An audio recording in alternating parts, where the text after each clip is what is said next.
Halo anak-anak, kembali bersama Mister Reksi. Kali ini Mister akan membacakan dongeng yang berjudul Nyetiri dan Amarah Bukit Barisa. Mau tahu bagaimana ceritanya? Yuk simak bareng Mister karena di akhir video akan ada beberapa pertanyaan yang wajib kalian jawab. Di kaki pegunungan Bukit Barisan yang agung, hiduplah seorang gadis kecil bernama Nyetiri.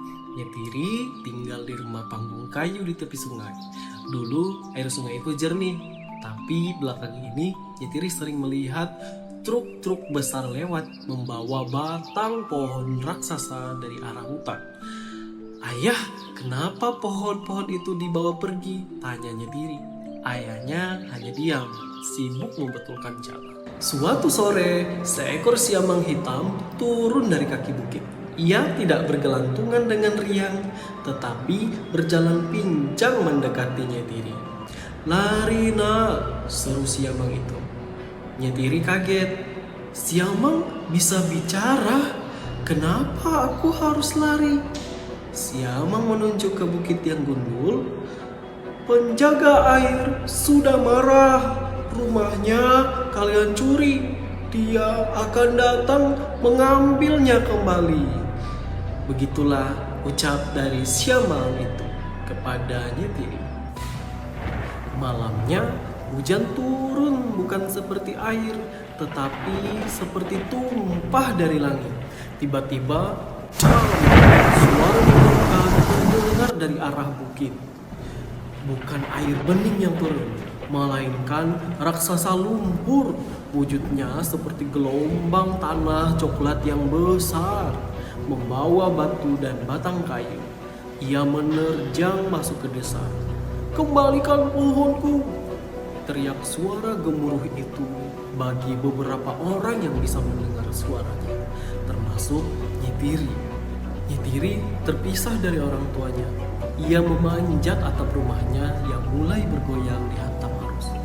Di depannya, arus lumpur itu berputar dan membentuk wajah seekor harimau lumpur raksasa.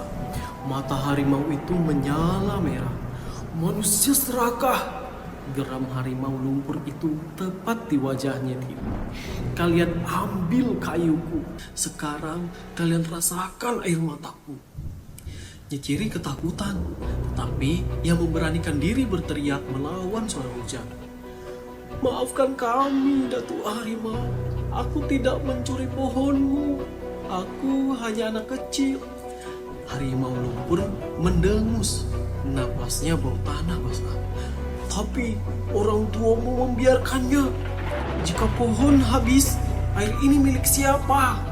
"Hah?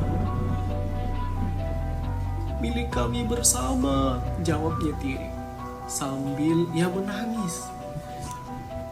"Jangan hancurkan desaku.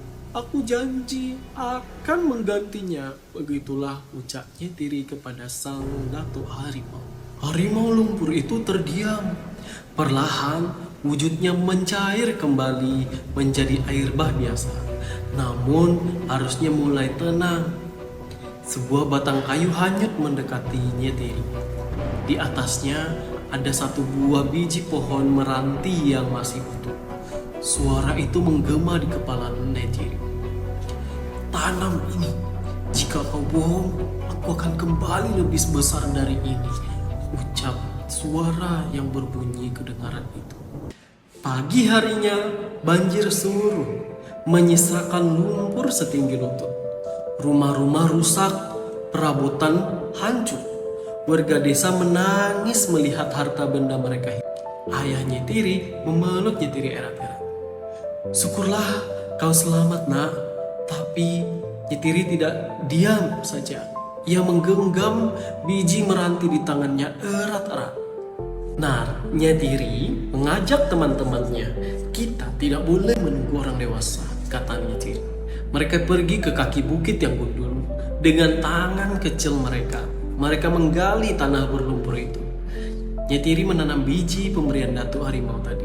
Teman-temannya ikut mencari biji-biji lainnya yang terbawa arus. Tahun demi tahun berlalu. Nyetiri tumbuh dewasa. Dan begitu juga pohon-pohon itu. Bukit Barisan di belakang desa mereka kini kembali hijau. Akar-akar pohon mencengkeram tanah-tanah dengan kuat. Setiap kali hujan turun deras, Nyetiri tidak lagi takut. Ia tahu Datuk Harimau sedang tidur tenang di dalam hutan yang rimbun. Ingatlah kawan-kawan, banjir bukan sekedar air yang lewat. Itu adalah cara alam menagih kembali haknya yang kita ambil. Jadilah seperti Nyetiri yang tidak hanya meminta hujan berhenti, tetapi berani menanam payung untuk bumi. Sekian video dari Mister Anak-anak. Di akhir video ini ada pertanyaan yang telah Mister beritahu di awal video. Kalian silakan untuk menjawab beberapa pertanyaan tersebut. Sampai bertemu dengan Mister pada video-video berikutnya. Bye-bye.